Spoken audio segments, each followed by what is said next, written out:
G2R പ്ലാറ്റ്ഫോമിൽ ദൈവവചനം കേൾക്കുന്ന വിശുദ്ധന്മാരായ എല്ലാവർക്കും ഒരിക്കൽ കൂടെ വന്ദനം. എൻ്റെ പേര് കുരുവിള വർഗീസ് എന്നാണ്. രാജകീയ പുരോഹിതവർഗം എന്ന വിഷയത്തെ വിശുദ്ധ പത്രോസ് അപ്പസ്തലൻ 1-ാമത്തെ ലേഖനം 2-ാം അധ്യായത്തിൻ്റെ 9-ാമത്തെ വാക്യത്തിൽ എഴുതിയിരിക്കുന്ന വാക്യത്തെ അടിസ്ഥാനമാക്കിയാണ് ചില നാളുകളായി നാം വിചിന്തനം ചെയ്തുകൊണ്ടിരിക്കുന്നത്. അത് ഉൽപ്പത്തി പുസ്തകം മുതൽ വെളിപ്പാട് പുസ്തകം വരെ നീണ്ടു കിടക്കുന്ന വിഷയത്തെയാണ് ഒരു ചങ്ങലയിലെ കണ്ണികൾ എന്ന വണ്ണം. അതുകൊണ്ടാണ് ഈ പ്ലാറ്റ്ഫോമിന് G2R എന്ന പേര് കൊടുത്തിരിക്കുന്നത്. പഴയ നിയമയാഗങ്ങളും പുതിയ നിയമയാഗങ്ങളും. ഇപ്പോൾ നാം ചിന്തിക്കുന്നത് യേശു ക്രിസ്തുവും യാഗങ്ങളും തമ്മിലുള്ള ബന്ധം എന്ന വിഷയത്തെയാണ്. ഒന്ന്, പഴയ നിയമത്തിൽ കാണുന്ന എല്ലാവിധ യാഗങ്ങളുടെയും സമ്പൂർണമായ പൂർത്തീകരണം യേശു ക്രിസ്തുവിൻ്റെ ക്രൂശു മരണത്തിൽ കൂടെ നിറവേറി എന്ന് വിശുദ്ധ വേദപുസ്തകത്തിൻ്റെ വെളിപ്പെടുത്തലാകുന്നു. എബ്രായർക്ക് എഴുതിയ ലേഖനം 9:15, 10-ാം അധ്യായം 12, 14 തൊട്ട് 18 വരെയുള്ള വാക്യങ്ങൾ വായിച്ചുകൊണ്ടാൽ അസന്നിഗ്ധമായി സംശയരഹിതമാവണ്ണം ആ വിശുദ്ധ വചനം നമ്മൾക്ക് ഗ്രഹിപ്പാൻ കഴിയും. യോഹന്നാൻ സ്നാപകനും സുവിശേഷ ഗ്രന്ഥങ്ങളുടെ എഴുത്തുകാരും അപ്പസ്തലന്മാരായ പത്രോസും പൗലോസും ഇതേ വിഷയം ഒരേ ആത്മാവിൽ ഒരുപോലെ രേഖപ്പെടുത്തി എല്ലാ തിരുവെഴുത്തും ദൈവശ്വാസീയമാകുന്നു എന്ന് തിമോഥെയോസിന്റെ 2-ാം ലേഖനം 3:16 വിശുദ്ധ പൗലോസ് ഇടയലേഖനത്തിൽ എഴുതിയിട്ടുണ്ടല്ലോ. മോശയ്ക്കും ന്യായപ്രമാണത്തിൽ കാണുന്ന എല്ലാവിധ യാഗങ്ങളും ദൈവപുത്രന്റെ പരമയാഗം ദ്വാര നിറവേറി എന്ന സത്യം വിളിച്ചറിയിക്കുന്നു, വാക്കും ഭാഷണവും കൂടാതെ. 3 വാക്യങ്ങൾ നിങ്ങളുടെ മുൻപാകെ അതിനാധാരമായി പറഞ്ഞു. എബ്രായർക്ക് എഴുതിയ ലേഖനം 9:15, 10:12, 14 മുതൽ 18 വരെയുള്ള വാക്യങ്ങൾ. രണ്ടാമത്തെ പൂർണ്ണ സത്യം, പഴയ നിയമത്തിൽ കാണുന്ന എല്ലാവിധ യാഗങ്ങളും ലേവ്യ പുസ്തകം 7:37, മൃഗങ്ങൾ, പ്രാവുകൾ, നേരിയ മാവ്, ദോശ, വടകൾ എന്നിവയുടെ പൊരുൾ എന്താകുന്നു എന്ന് അവയെ എഴുതിയവരും അനുഷ്ഠിച്ചു വന്നവരും ആകാംക്ഷയോടുകൂടെ ആരാഞ്ഞ് ഗ്രഹിക്കുവാൻ കാത്തിരുന്നു എങ്കിലും അവ അവർക്കെല്ലാവർക്കും മറഞ്ഞിരുന്നു. ഇത് വേറെ ആരും പറയുന്നില്ല, കർത്താവ് പറഞ്ഞതാണ്. അതിനെ ആവർത്തിച്ച് വിശുദ്ധ പത്രോസും എഴുതിയിട്ടുണ്ട്. മത്തായി എഴുതിയ സുവിശേഷം 13-ാം അധ്യായം 13ഉം 14ഉം വാക്യങ്ങളും പത്രോസ് എഴുതിയ 1-ാമത്തെ ലേഖനം 1-ാമത്തെ അധ്യായം 10ഉം 11ഉം വാക്യങ്ങളും വായിച്ചു കൊണ്ടാൽ അത് ഗ്രഹിക്കാവുന്നതാണ്. എന്നാൽ അവയെല്ലാം ആരിലേക്ക് വിരൽ ചൂണ്ടിയിരിക്കുന്നു എന്നതും ആരിൽ കൂടി അവ നിറവേറണം എന്നുള്ള സൂചനകളും ദൈവം വെളിപ്പെടുത്തിയിട്ടുണ്ട്. സങ്കീർത്തനം 40-ാം സങ്കീർത്തനം 5 മുതൽ 10 വരെയും യെശയ്യാവിന്റെ പ്രവചനം 6-ാം അധ്യായം 8 മുതൽ 13 വരെയുള്ള വാക്യങ്ങളും വായിച്ചു കൊണ്ടാൽ മതി. മനസ്സാക്ഷി, മാനുഷിക ഭരണകൂടം, ന്യായപ്രമാണം, യാഗങ്ങൾ, പ്രവാചകന്മാർ, പുരോഹിതന്മാർ, ഇവരാലുള്ള ശുശ്രൂഷകളാൽ മാനവരാശിയുടെ പാപം ക്ഷമിക്കപ്പെടുവാൻ കഴിയാതെ വരുന്ന ഒരു കാലം വരും. അപ്പോൾ നാം എന്ത് ചെയ്യണം എന്നാണ് യെശയ്യാ പ്രവചനം 6-ാം അധ്യായത്തിൽ യഹോവയാം ദൈവം സ്വർഗത്തിൽ നിന്ന് ഉറച്ചു പറഞ്ഞത് യെശയ്യാവ് കേട്ടത് നമുക്ക് എഴുതി തന്നിരിക്കുന്നത്. സാറാഫുകൾ ചുറ്റും 24 മണിക്കൂറും 365 ദിവസവും മുഖം കാണുവാൻ അനുവദിക്കാതെ പറന്നു നിന്നുകൊണ്ട് വിശ്രമിക്കാതെ ആരാധിക്കുന്നു. ഒരു ദൂതനും ഉത്തരം പറഞ്ഞില്ല. പ്രധാന ദൂതനാകുന്ന മിഖായേലും വാർത്താവിനിമയ മന്ത്രിയായിരുന്ന ഗബ്രിയേലും ദൈവത്തിൻ്റെ സ്വത്തുക്കൾ പരിപാലിക്കുന്ന കെറൂബുകളും ഒന്നും അനങ്ങിയില്ല. പെട്ടെന്ന് പിതാവിൻ്റെ ഓമനം അടിത്തട്ടിയിലിരുന്ന പുത്രൻ വിളിച്ചു പറഞ്ഞു, അടിയനിതാ, അടിയനെ അയക്കണമേ എന്ന്. എന്നാൽ അവയുടെ പരമപ്പൊരുൾ എന്തായിരുന്നുവെന്നും ആരിൽ കൂടെയാകുന്നു അവ നിറവേറപ്പെടേണ്ടത് എന്നും പ്രവചിച്ച പ്രവാചകന്മാർക്കും എഴുതിയ രാജാവ് ദാവീദിന് പോലും മറഞ്ഞിരുന്നപ്പോൾ യോഹന്നാൻ സ്നാപകൻ അത് തുറന്നു വെളിപ്പെടുത്തി. ന്യായപ്രമാണം മോശെ മുതൽ യോഹന്നാൻ വരെ, ന്യായപ്രമാണത്തിൻ്റെ കാലം 1600 BC മുതൽ കർത്താവ് ശുശ്രൂഷിച്ച AD 25 വരെ ന്യായപ്രമാണത്തിൽ എഴുതപ്പെട്ടിരുന്ന സകല യാഗമൃഗങ്ങളുടെയും പൊരുൾ യേശുക്രിസ്തു ആകുന്നുവെന്ന് യോഹന്നാൻ സർവജന സമക്ഷം വിളിച്ചു പറഞ്ഞത് ഇങ്ങനെയാണ്: ഇതാ ലോകത്തിന്റെ പാപത്തെ ചുമക്കുന്ന ദൈവത്തിന്റെ കുഞ്ഞാട്. അതായത് പഴയ നിയമ ന്യായപ്രമാണത്തിൽ ഒരുവൻ ഒരു തവണ ചെയ്യുന്ന ഒരു കൽപ്പന ലംഘനത്തിന്റെ പരിഹാരത്തിന് അവന്റെ പാപത്തെ ചുമന്ന് യാഗമായി അർപ്പിക്കപ്പെടുന്ന ഊനമറ്റ ഒരു യാഗമൃഗം, നിഷ്കളങ്കമായ ഒരു പ്രാവ് അല്ലെങ്കിൽ നേരിയ മാവ് എന്നിവ തന്നെ ആയിരുന്നു. അത് സദാകാലവും ആവർത്തിക്കപ്പെട്ടുകൊണ്ടേയിരുന്നു എന്നുള്ളതും തിരുവചനത്തിൽ എഴുതിയിട്ടുണ്ടല്ലോ. എന്നാൽ യോഹന്നാൻ സ്നാപകൻ യോർദാൻ നദിയിൽ തൻ്റെ അടുക്കൽ സ്നാനപ്പെടുവാൻ വരുന്ന സമൂഹം കേൾക്ക വിളിച്ചു പറഞ്ഞത് നമ്മൾ കണ്ടു. മത്തായി 3:11-12, ലൂക്കോസ് സുവിശേഷം 3:7, 15 മുതൽ 17 വരെയുള്ള വാക്യങ്ങൾ. ഞാൻ പറഞ്ഞ എൻ്റെ പിന്നാലെ വരുന്നു എന്ന് ഞാൻ പറഞ്ഞ സർവ്വലോകത്തിൻ്റെയും പാപത്തെ എന്നേക്കുമായി ചുമന്നൊഴിക്കുന്ന, ഒരിക്കലായിട്ട് യാഗവസ്തുവായി തീരുന്ന, ഒറ്റത്തവണ തീർപ്പാക്കി നിങ്ങളുടെ പാപത്തിൽ നിന്ന് വിടുതൽ തരുന്ന, ലോകത്തിന്റെ പാപത്തെ ചുമക്കുന്ന ദൈവത്തിന്റെ കുഞ്ഞാടാണ് യേശുക്രിസ്തു എന്നാണ് യോഹന്നാൻ 1:29 35-36 വാക്യങ്ങളിൽ കൂടെ കാണുന്നത്. ഇതിൽ കൂടെ പഴയ നിയമത്തിലെ പാപ അകൃത്യ യാഗങ്ങളുടെ നിറവേറലത്രേ യേശുക്രിസ്തുവിൽ കൂടെ ദർശിപ്പാൻ കഴിയുന്നത്. ലേവ്യ പുസ്തകം 4-ാം അധ്യായത്തിന്റെ 1, 2, 13, 22, 27, 5-ാം അധ്യായം 1 മുതൽ താഴോട്ടുള്ള വാക്യങ്ങൾ. ഈ പരമസത്യത്തിന്റെ പരിജ്ഞാനം ലഭിച്ച് അതുവരെ ചെയ്ത സകല പാപങ്ങളെയും മാനസാന്തരം എന്ന ദൈവിക പ്രക്രിയ വഴി ക്ഷമിച്ചു കിട്ടിയ വ്യക്തി, അപ്പോസ്തലപ്രവൃത്തി 16:30-31, വീണ്ടും പാപം ചെയ്താൽ അവൻ ചെയ്യുവാനിരിക്കുന്ന ചെയ്ത പാപങ്ങൾക്ക് വേണ്ടി പ്രായശ്ചിത്തമാക്കുവാൻ വേറൊരു യാഗവും ശേഷിക്കുന്നില്ല എന്ന സത്യം കൂടെ ഗ്രഹിച്ചു കൊള്ളേണ്ടതത്രേ. വാക്യം എബ്രായർക്ക് എഴുതിയ ലേഖനം 10-ാം അധ്യായം 26 മുതൽ 31 വരെയുള്ള വാക്യങ്ങൾ വായിച്ചു കൊള്ളണം. മൂന്നാമത്, ഈ പരമസത്യത്തെ സംബന്ധിച്ച് വിശുദ്ധ പൗലോസ് പകർന്നു തന്നിരിക്കുന്ന ദിവ്യോപദേശം ശ്രദ്ധിക്കുക. പാപം അറിയാത്തവനെ നാം അവനിൽ ദൈവത്തിന്റെ നീതിയാകേണ്ടതിന് ദൈവം തൻ്റെ പുത്രനെ നമുക്ക് വേണ്ടി പാപം ആക്കി. കൊരിന്ത്യർക്ക് എഴുതിയ 2-ാമത്തെ ലേഖനം 5:21. അവൻ പാപം അറിഞ്ഞിട്ടില്ല, എന്നാൽ നാമോ ഒരു വ്യത്യാസവുമില്ല, എല്ലാവരും പാപം ചെയ്ത് ദൈവ തേജസ്സില്ലാത്തവരായി തീർന്നു. ഒരുവനിൽ പാപമില്ല എന്ന് പറഞ്ഞാൽ അവൻ അവനെ തന്നെ വഞ്ചിക്കുന്നു. പാപം എന്തെന്നറിയാത്തവനെ പാപിയായ നമുക്ക് വേണ്ടി പാപം ആക്കി. അതാണ് വിശുദ്ധ പൗലോസിന്റെ വാക്യങ്ങൾ തുറന്ന എഴുത്തിൽ എഴുതിയിരിക്കുന്നത്.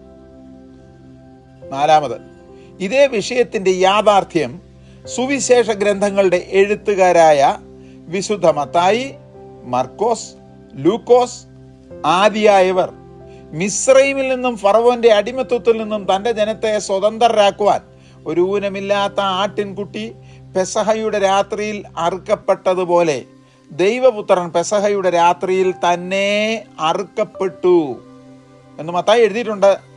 വാക്യങ്ങൾ 26-ാം അധ്യായം 17 മുതൽ 29, മർക്കോസ് എഴുതിയിട്ടുണ്ട് 14-ാം അധ്യായം 12 മുതൽ 24 വരെയുള്ള വാക്യങ്ങളും, ലൂക്കോസ് എഴുതിയിട്ടുണ്ട് 22-ാം അധ്യായം 7 മുതൽ 17 വരെയുള്ള വാക്യങ്ങളിലും വ്യക്തമായി എഴുതിയിരിക്കുന്നു. എന്തിനാ ഈ 3 പേരെ വിഷയം എഴുതിയത്? ഇതിൽ ഈ വിഷയങ്ങളുടെ നേർ സാക്ഷി മത്തായി, മർക്കോസ് ആകട്ടെ പത്രോസിന്റെ ശിഷ്യൻ, ലൂക്കോസ് ആകട്ടെ പൗലോസിന്റെ ശിഷ്യൻ. എന്തിനാ ഈ 3 സാക്ഷികൾ? 2 പേരുടെ വായ്മൊഴിയാൽ ഏത് കാര്യവും ഉറപ്പാക്കാം. വിശുദ്ധ പൗലോസും ഇതേ വിഷയത്തെ അസന്നിഗ്ധമായി ഉറപ്പിച്ചു പറയുന്ന വാക്യം ശ്രദ്ധിക്കുക. നമ്മുടെ പെസഹ കുഞ്ഞാടും അറുക്കപ്പെട്ടിരിക്കുന്നു, ക്രിസ്തു തന്നെ. കൊരിന്ത്യർക്ക് എഴുതിയ 1-ാം ലേഖനം 5-ാം അധ്യായം 7-ാമത്തെ വാക്യം. പഴയ നിയമത്തിൽ ഗോശെൻ ദേശത്ത് വാഗ്ദേശത്ത് വന്ന ശേഷവും പാർത്തിരുന്ന ഓരോ കുടുംബക്കാരും ഓരോ ആടുകളെ അർപ്പിച്ചുവെങ്കിൽ പുതിയ നിയമത്തിലാകട്ടെ നാം ഒറ്റ കുടുംബമാണ്. ക്രിസ്തുയേശുവിന്റെ രക്തത്താൽ വീണ്ടെടുക്കപ്പെട്ട മണവാട്ടി എന്ന ദൈവസഭയുടെ കുടുംബം. ഒരാട് മതി, അത് അറുക്കപ്പെട്ടു, യേശു ക്രിസ്തു തന്നെ. അഞ്ചാമത്തെ വിഷയം, ഈ വിഷയങ്ങളെ ക്രോഡീകരിച്ചത്രേ വിശുദ്ധ യോഹന്നാൻ താൻ എഴുതിയ സുവിശേഷ ഗ്രന്ഥത്തിൽ. അന്നത്തെ മഹാപുരോഹിതനായിരുന്ന കയ്യഫാവ് അവരുടെ ഭരണസമിതിയിൽ അഥവാ സെന്നേദ്രീവിൽ ജനം മുഴുവനും ഒന്നിച്ച് നശിച്ചു പോകാതെ വണ്ണം ഒരു മനുഷ്യൻ ഈ ജാതിക്ക് വേണ്ടി മരിക്കുന്നത് നന്ന് എന്ന് അറിഞ്ഞോ അറിയാതോ പ്രവചന രൂപമായി പറഞ്ഞത്. ഇത് അവൻ സ്വയമായി പറഞ്ഞതല്ല. താൻ ആ സംവത്സരത്തെ മഹാപുരോഹിതനാകയാൽ ജനത്തിന് വേണ്ടി യേശു മരിപ്പാനിരിക്കുന്നു, മരിക്കും എന്ന് പ്രവചിച്ചതത്രേ. ജനത്തിന് വേണ്ടി മാത്രമല്ല, ചിതറിയിരിക്കുന്ന ദൈവമക്കളെ ഒന്നായിട്ട് ചേർക്കേണ്ടതിന്. യോഹന്നാൻ 11-ാം അധ്യായം 47 മുതൽ 52 വരെയുള്ള വാക്യങ്ങൾ.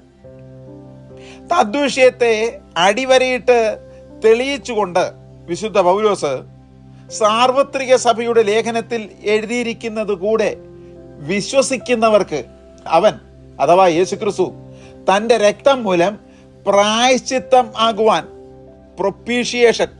പ്രൊപ്പീഷിയേഷൻ ദൈവം അവനെ അഥവാ യേശുക്രിസ്തുവിനെ പരസ്യമായി നിർത്തിയിരിക്കുന്നു എന്നെഴുതിയിരിക്കുന്നു.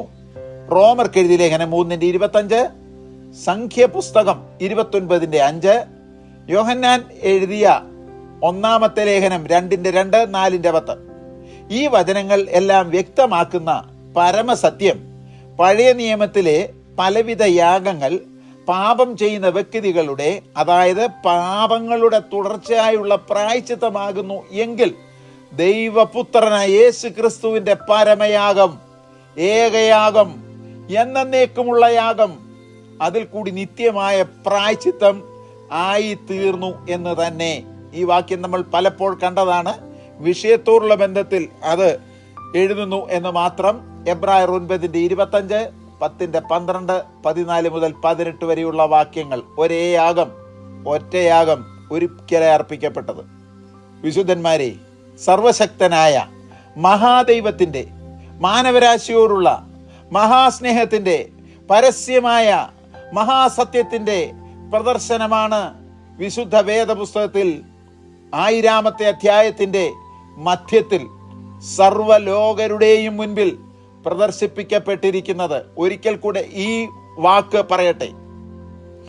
സർവശക്തനായ മഹാദൈവത്തിൻ്റെ മാനവരാശിയോടുള്ള മഹാസ്നേഹത്തിൻ്റെ പരസ്യമായ മഹാസത്യത്തിൻ്റെ പ്രദർശനമാണ് വിശുദ്ധ വേദപുസ്തകത്തിൻ്റെ 1000-ാമത്തെ അധ്യായത്തിൻ്റെ മധ്യവാക്യത്തിൽ സർവലോകരുടെയും മുൻപിൽ പ്രദർശിപ്പിക്കപ്പെട്ടിരിക്കുന്നത്. അതായത് തൻ്റെ ഏകജാതനായ പുത്രൻ, only begotten son,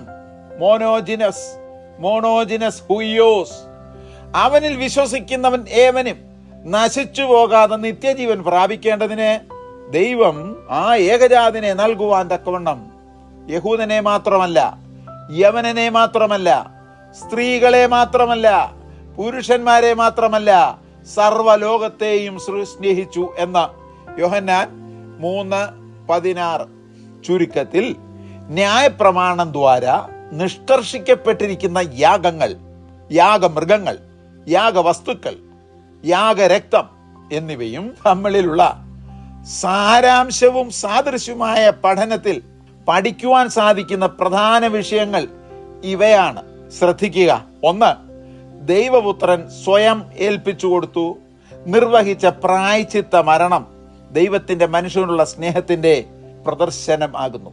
റോമർക്ക് എഴുതിയ ലേഖനം 5-ാം അധ്യായം 7-8 വാക്യങ്ങൾ. 2, ദൈവപുത്രൻ മനുഷ്യനായി അവതരിച്ച് പാപരഹിതവും മാതൃകാപരമായും ജീവിച്ച് പാപയാഗമായി അർപ്പിക്കപ്പെട്ട് ഊനമില്ലാത്ത മൃഗത്തിന്റെ പൊരുളായി ദൈവപുത്രനെ കാണിക്കുന്നു. അതുകൊണ്ടാണ് കർത്താവ് കുറ്റം കണ്ടുപിടിപ്പാൻ വന്ന വ്യക്തികളുടെ മുൻപാകെ നിന്ന് പരസ്യമായി അവരെ വെല്ലുവിളിക്കുകയല്ല ചോദിച്ചത്, നിങ്ങളിൽ ആർക്ക് എൻ്റെ പാപത്തെക്കുറിച്ച് ബോധ്യം വരുത്താം. യോഹന്നാൻ 8:46, എബ്രായർക്ക് എഴുതിയ ലേഖനം 4:5. 3, ദൈവപുത്രന്റെ പിതാവിനോടുള്ള, ലോകത്തോടുള്ള, ലോകത്തിൽ പാർക്കുന്ന മനുഷ്യനോടുള്ള സ്നേഹം, താഴ്മ, ഔദാര്യപൂർണമായ ജീവിതം, മാനവരാശിയുടെ രക്ഷിതാവ് എന്ന സ്ഥാനത്തിന് യോഗ്യൻ എന്നുള്ളതിൻ്റെ തെളിവാകുന്നു. നാലാമത്, മാനവരാശിയുടെ പാപത്തിന്റെ ശിക്ഷയായിരുന്ന മരണം സ്വയം ഏറ്റെടുത്തുകൊണ്ട് മനുഷ്യന്റെ പാപപരിഹാരത്തിൽ നിന്നും അവന് വിടുതൽ നൽകി. 5, ദൈവപുത്രൻ ക്രൂശിന്മേൽ മരിച്ച ശേഷം കല്ലറയിൽ അടക്കപ്പെടുക മാത്രമല്ല, ഈ ലോകത്തിൽ ഇന്ന് വരെ ജനിച്ചിട്ടുള്ള സകല മനുഷ്യരുടെയും ചരിത്രം കല്ലറയോടുകൂടി അവസാനിച്ചു.